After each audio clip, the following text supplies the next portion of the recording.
बीडमधील हत्या प्रकरणामध्ये वाल्मिक कराडनंतर फरार आरोपी सुदर्शन घुले सीआयडीच्या रडारवर। केसमध्ये घुलेच्या टाकळी गावामध्ये सीआयडीचा तपास, आरोपींच्या नातेवाईकांची कसून चौकशी सुरू।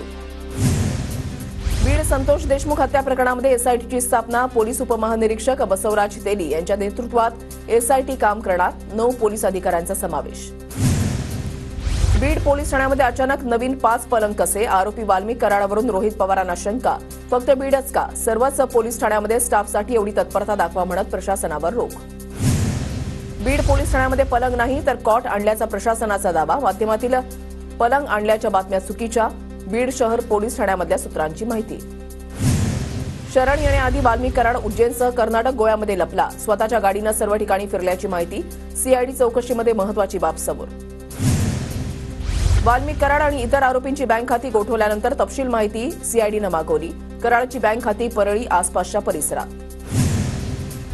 संतोष देशमुख हत्या प्रकरणामध्ये संजय राऊतांचं ट्विट, एका हत्येला जबाबदार ठरल्यानं अल्लू अर्जुनला अटक झाली, इकडे खून अपहरण खंडणीचे गुन्हे करणाऱ्यांना संरक्षण मिळतंय, राऊतांचा निशाणा। संतोष देशमुख हत्या प्रकरणामध्ये काही जण अद्यापही फरार असणाऱ्या आरोपींना कुणी फरार केलं हे चौकशीमध्ये समजणार, मनोज जरांगेंचं वक्तव्य।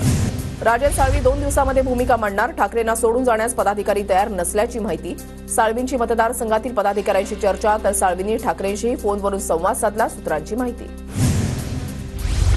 ठाकरेंचा स्वभाव तसाच, जोपर्यंत माणसांची गरज असते तोपर्यंत त्याला विचारणार, नंतर वाऱ्यावर सोडणार, राजन साळवींच्या नाराजीवर शिंदे गटाच्या नरेश म्हस्केंची प्रतिक्रिया।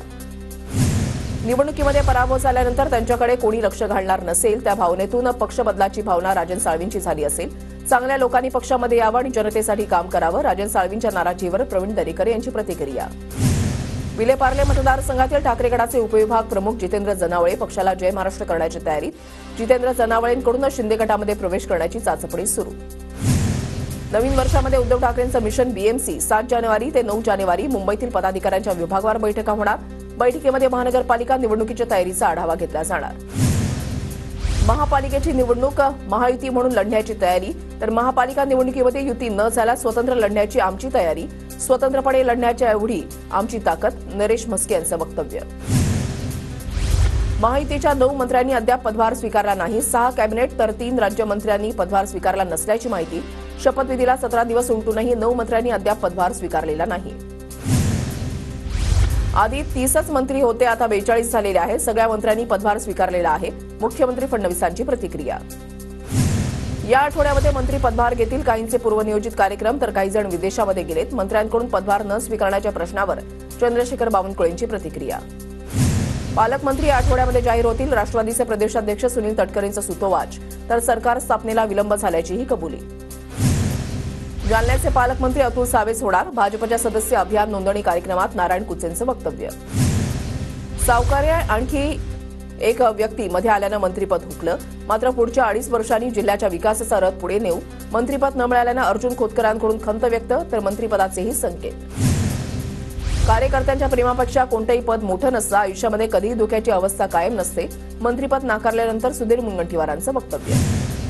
2.5 वर्ष थांबावं लागेल असं मला शिंदेंनी सांगितलेलं, 2.5 वर्षामध्ये काय होईल माहिती नाही, अब्दुल सत्तारांचं वक्तव्य। आज दुपारी 12 वाजता कॅबिनेटची बैठक, सर्व मंत्र्यांना हजर राहण्याचे आदेश, राज्यामधल्या कायदा सुव्यवस्थेवर मुख्यमंत्री फडणवीस मंत्र्यांशी संवाद साधणार। केंद्रीय कृषी मंत्री शिवराज सिंग चौहान आज नाशिक दौऱ्यावर, साई दर्शन, शनी दर्शन आणि त्र्यंबकेश्वर इथे ज्योतिर्लिंगाचं दर्शन घेणार, मुक्त विद्यापीठामध्ये होणाऱ्या कार्यक्रमाला कृषी मंत्री माणिकराव कोकाटेही उपस्थित राहणार। खासदार चंद्रशेखर आझाद आज परभणीमध्ये येणार, न्यायालयीन कोठडीमध्ये मृत्यू झालेल्या सोमनाथ सूर्यवंशी यांच्या कुटुंबियांची भेट घेणार, तर आंबेडकरी चळवळीमधले नेते विजय वाकोडेंच्याही घरी भेट देणार। सावित्रीबाई फुले यांच्या 194व्या जयंतीच्या पूर्वसंध्येला आज मुंबई नाका येथे कार्यक्रमाचं आयोजन, सावित्रीबाई फुले यांच्या स्मारकाला छगन भुजबळ अभिवादन करणार। धाराशिवच्या उमरगा तालुक्यामधल्या येडेगूर गाव आज बंद राहणार, तरुणांवर तलवारीनं हल्ला केल्याच्या निषेधार्थ गाव बंद, तरुणांना न्याय मिळावा यासाठी गावकऱ्यांचं आंदोलन। कल्याण डोंबिवलीमध्ये आज 18 तास पाणी पुरवठा बंद, जलशुद्धीकरण केंद्रांमध्ये विद्युत आणि यांत्रिकी उपकरणांची दुरुस्ती केली जाणार। स्थानिक स्वराज्य संस्थांच्या निवडणुकांकडे सर्वपक्षीय कार्यकर्त्यांचं लक्ष, निवडणुकीबाबत 22 जानेवारीला सर्वोच्च न्यायालयामध्ये सुनावणी। निवडणुकानंतर मराठी माणसांच्या विरोधात दंडेलशाही, महिलांविरोधातील अत्याचारामध्ये वाढ, महिलांबाबतच्या तक्रारींसाठी संपर्क कक्ष सुरू करा, राज ठाकरेंचे कार्यकर्त्यांना आदेश। काही लोक सिल्लोडला बदनाम करण्याचा प्रयत्न करतात. नाव न घेता सत्तार यांचा रावसाहेब दानवेंवर निशाणा. तर संभाजीनगरमध्ये गुंडगिरी. संभाजीनगरमध्ये जाऊन काम करणार, गुंडगिरी संपवणार, सत्तारांची प्रतिक्रिया. लोकसभेला अब्दुल सत्तारांच्या कार्यकर्त्यांनी माझं काम केलं. सत्तार यांची मैत्री काही लोक विसरले. रावसाहेब दानवेंचं नाव न घेता कल्याण काळेंची टीका. मुख्यमंत्री देवेंद्र फडणवीसांच्या गडचिरोली दौऱ्यामध्ये विविध उद्घाटन आणि लोकार्पण. अहिरी ते गर्देवाडा एसटी बस सेवेचा 75 वर्षानंतर शुभारंभ, तर नव्या हेलिपॅडचंही उद्घाटन. गडचिरोलीमधील 11 नक्षलवाद्यांचं मुख्यमंत्र्यांसमोर आत्मसमर्पण. 8 महिला आणि 3 पुरुषांचा समावेश. आत्मसमर्पण करणाऱ्यांना पुनर्वसनासाठी लाखोंची रक्कम. 38 वर्ष नक्षली कारवायांमध्ये होता सहभाग. राज्य सरकारी कर्मचाऱ्यांना महागाई भत्त्यामध्ये वाढ मिळावी. कर्मचारी संघटनेची मुख्यमंत्री फडणवीस आणि उपमुख्यमंत्री अजित पवारांकडे मागणी. देशभरातील औष्णिक वीज प्रकल्पांमध्ये डिसल्फरायझेशन युनिट बसवण्याची सक्ती. केंद्रीय पर्यावरण खात्याचे निर्देश. प्रति युनिट 35-40 पैसे वीज दरवाढीची भीती. महाकुंभ मेळ्यासाठी प्रयागराजमध्ये रेल्वेमार्गे येणाऱ्या प्रवाशांसाठी तिकीट प्रक्रिया सुलभ करण्याचा उपक्रम. रेल्वे कर्मचाऱ्यांच्या जॅकेटवर लावलेल्या स्कॅनरद्वारे प्रवासी तिकीट काढू शकणार. हवेच्या खालावलेल्या दर्जामुळे मुंबई महापालिकेची बांधकामासंदर्भात कठोर भूमिका. प्रदूषण नियंत्रणामध्ये येईपर्यंत भायखळ्यामधल्या बांधकाम प्रकल्पावरील निर्बंध कायम राहतील. पालिका आयुक्त भूषण गगराणी यांचं स्पष्टीकरण. ठाणे महापालिकेकडून 39 बांधकाम व्यावसायिकांना कारणे दाखवा नोटीस. वायू प्रदूषण नियंत्रण नियमावलीचं बांधकाम व्यावसायिकांकडून पालन होत नसल्याची बाब समोर. 3 जानेवारीला मीरा भाईंदर महानगरपालिका क्षेत्रामध्ये पाणीपुरवठा बंद राहणार. पडगा मोहने लाईनवरील बॅकअप रिले बदलण्याचं काम होणार. आरोग्य विभागामध्ये कर्मचाऱ्यांच्या भरतीमुळे बाह्य रुग्णांच्या संख्येमध्ये वाढ. रुग्णांना 100% मोफत उपचार मिळत असल्यामुळे मागील 2 वर्षांमध्ये 2 कोटीहून अधिक बाह्य रुग्ण वाढले. MMRDA उत्तन आणि भाईंदर ते विरार दरम्यान 55 किलोमीटर लांबीचा सागरी सेतू बांधणार. प्रकल्प आराखड्याचं काम अंतिम टप्प्यात. आराखडा मंजुरीसाठी राज्य सरकारकडे पाठवणार. म्हाडाच्या मुंबई मंडळ मुंबईमधील पुनर्वसन आणि पुनर्विकास प्रकल्प मार्गी लावणार. राज्य सरकारच्या 100 दिवसांच्या कार्यक्रमाअंतर्गत म्हाडाचा निर्णय. मुंबई विमानतळावर 3 किलो सोन्याची तस्करी करणाऱ्या प्रवाशाला अटक. सीमा शुल्क विभागाची माहिती. जप्त केलेल्या सोन्याची किंमत सुमारे 2.25 कोटी रुपये.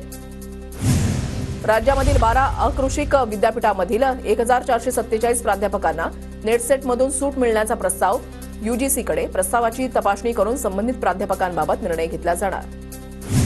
राज्यामध्ये यंदाच्या रब्बी हंगामामध्ये उच्चांकी पेरणी. डिसेंबर अखेर 58,68,728 हेक्टरवर पेरणी.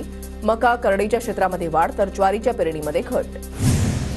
ग्राहकांच्या मागणीमुळे महावितरणकडून अभय योजनेला 31 मार्च 2025 पर्यंत वाढ. योजनेअंतर्गत वीज बिलाच्या थकबाकीवरील संपूर्ण व्याज आणि विलंब आकार माफ. नागपूरमध्ये कोळसा धुण्याच्या नावाखाली कोट्यवधींच्या घोटाळ्याचा आरोप. पर्यावरण अभ्यासक दीपक दीक्षितांकडून नागपूर खंडपीठामध्ये याचिका दाखल. घोटाळ्याची स्वतंत्र चौकशी करण्याची मागणी. एप्रिल ते सप्टेंबर 2024 दरम्यान 21,367 कोटींची सायबर फसवणूक झाल्याचा रिझर्व्ह बँकेचा अहवाल. केंद्र सरकारनं सायबर फसवणूक होणाऱ्या खात्यांना विमा संरक्षण द्या. मुंबई ग्राहक पंचायतीची मागणी. नववर्षाचं स्वागत करताना मद्यधुंद अवस्थेमध्ये वाहन चालवणाऱ्या 333 जणांवर मुंबई पोलिसांची कारवाई. मद्यधुंद वाहन चालकांच्या संख्येमध्ये गतवर्षीच्या तुलनेमध्ये 17% वाढ. वसई खाडीखाली बोगद्याच्या कामाच्या आराखड्यामध्ये बदल. MMRDA कडून मीरा भाईंदर शहरासाठी सूर्या धरण पाणी योजना राबवण्यात येते. विमानाच्या इंधनाच्या दरामध्ये 1.5% कपात, तर वाणिज्य वापराच्या LPG दरामध्ये सिलेंडर मागे 14.5 रुपयांची कपात. सरकारी तेल कंपन्यांचं स्पष्टीकरण. आमदार नरेंद्र भोंडेकरांनी भंडाऱ्यामधल्या पवनी तहसील कार्यालयामध्ये बैठक घेतली. तालुक्यामध्ये पुन्हा पूरसदृश स्थिती निर्माण न होण्यासाठी उपाययोजना करणार. पालघर जिल्ह्यामध्ये एसटी महामंडळाचे उपक्रम कागदावरच. बसेसच्या दुरवस्थेमुळे प्रवाशांमध्ये नाराजी. चालक आणि वाहकांच्या मनमानी कारभाराचा फटका. दुहेरी हत्याकांडानं नागपूर हादरलं. इंजिनियर मुलानं आई वडिलांना संपवल्याची धक्कादायक घटना. 6 वर्षांपासून इंजिनिअरिंग करत होता, मात्र विषय बॅक राहत असल्यामुळे दुसरं काहीतरी करण्याचा दिला होता सल्ला. मनामध्ये राग धरून हत्या केली. 4-5 दिवस घरातच ठेवले मृतदेह. नागपुरातल्या कपिलनगर पोलीस स्टेशन हद्दीमध्ये हत्या प्रकरण. आरोपी मुलानं 5 दिवस बहिणीला स्वतःच्या घरी न नेता काकांच्या घरी नेलं. आई बाबा मेडिटेशनसाठी बँगलोरला गेल्याचं बहिणीला सांगत होता. पोलीस तपासामध्ये माहिती समोर. कल्याण अल्पवयीन मुलीवरील अत्याचार आणि हत्या प्रकरण. आरोपी विशाल गवळीला घेऊन पोलिसांचा शेगावमध्ये पंचनामा. हत्येनंतर आरोपी कुठे राहिला, कुणी मदत केली, त्या घटनास्थळाचा घेतला आढावा. कल्याणमधील आरोपी विशाल गवळीची आज पोलीस कोठडी संपणार. आज पुन्हा पुढच्या सुनावणीसाठी कोर्टामध्ये हजर केलं जाणार. कल्याण अल्पवयीन मुलीचं अपहरण, लैंगिक अत्याचार आणि हत्या प्रकरणातील आरोपी विशाल गवळीवर 2023 मध्ये दाखल होता पॉक्सोचा गुन्हा. गुन्ह्यामध्ये 90 दिवसामध्ये पोलिसांनी चार्जशीट न्यायालयामध्ये दाखल न केल्यानं कायद्याची पळवाट काढत जामीन मिळवल्याची माहिती. संबंधित दोषींवर कारवाई होणार. महिला आणि अल्पवयीन मुलींवरील अत्याचार रोखण्यासाठी पोलीस ऍक्शन मोडवर कल्याण परिमंडळ 3 मधील 8 पोलीस ठाण्यामध्ये विशेष कक्ष सुरू करणार. जळगावच्या पाळगीमधील राड्या प्रकरणी 7 संशयितांना 2 दिवसांची पोलीस कोठडी. 25 जणांच्या विरोधात गुन्हा दाखल. गुलाबराव पाटलांच्या पत्नीच्या वाहनाचा धक्का लागल्यानं झाला होता वाद. मुरबाडमधील लाच घेणाऱ्या पोलीस निरीक्षक पोलीस शिपायावर कारवाई. 2 लाखांची लाच घेताना एसीबीच्या पथकानं रंगेहात पकडलं. परभणी रेल्वे स्थानकावरून बाहेर जाणाऱ्याचे पुलाचे काम पूर्ण, मात्र प्रवाशांसाठी पूल खुला न झाल्यानं प्रवाशांचे हाल. नागरिकांकडून कर वसूल करण्यासाठी परभणी पालिकेची विशेष योजना. 1 जानेवारी ते 31 जानेवारी दरम्यान घरपट्टी आणि पाणीपट्टी भरणाऱ्यांसाठी विशेष सूट देण्याची योजना. मंत्री गुलाबराव पाटलांच्या चालकाच्या तक्रारीनंतर गुन्हा दाखल. 3 आरोपींवर धरणगाव पोलिसात गुन्हा दाखल. पाळधी गावामध्ये वादानंतर देण्यात आली तक्रार.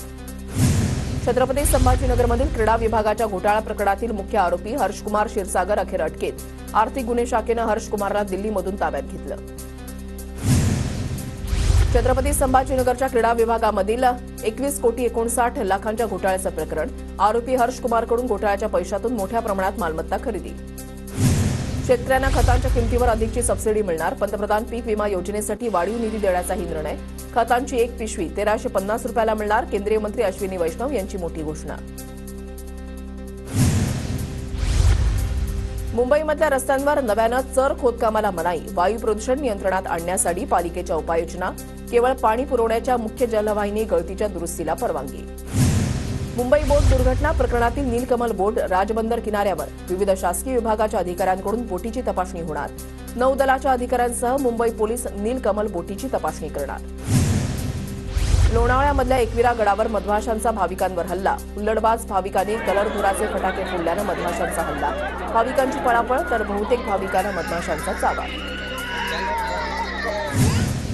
माजी क्रिकेटपटू विनोद कांबळीला रुग्णालयामधून डिस्चार्ज. भिवंडीमधल्या आकृती रुग्णालयामध्ये मागील 10 दिवसांपासून विनोद कांबळीवर सुरू होते उपचार. घरासमोर लघुशंकेला विरोध केल्यानं टोळक्याकडून गोळीबार आणि दगडफेक. घटनेमध्ये गंभीर जखमी झालेल्या महिलेचा उपचारादरम्यान मृत्यू. पुण्यामधल्या लोणी काळभोर गावामधला प्रकार. पुण्यामधल्या कोथरूडमध्ये 31 डिसेंबरच्या रात्री दहशत माजवण्याचा प्रकार. टोळक्याकडून तलवारी दाखवत दहशत माजवण्याचा प्रयत्न. टोळक्याकडून 4 चाकी दुचाकी वाहनांची तोडफोड. कोथरूडमधील सुतारदरा भागामध्ये भीतीचं वातावरण. पनवेलच्या कामोठेमध्ये ड्रीम्स अपार्टमेंटमध्ये दोघांच्या हत्येचा संशय. घरामध्ये आई आणि मुलाचे मृतदेह सापडले. मुलाच्या अंगावर मारल्याचे व्रण असल्याची माहिती. दोन्ही मृतदेह शवविच्छेदनासाठी पोलिसांनी रुग्णालयामध्ये पाठवले. सोसायटीचं सीसीटीव्ही पोलीस तपासणार.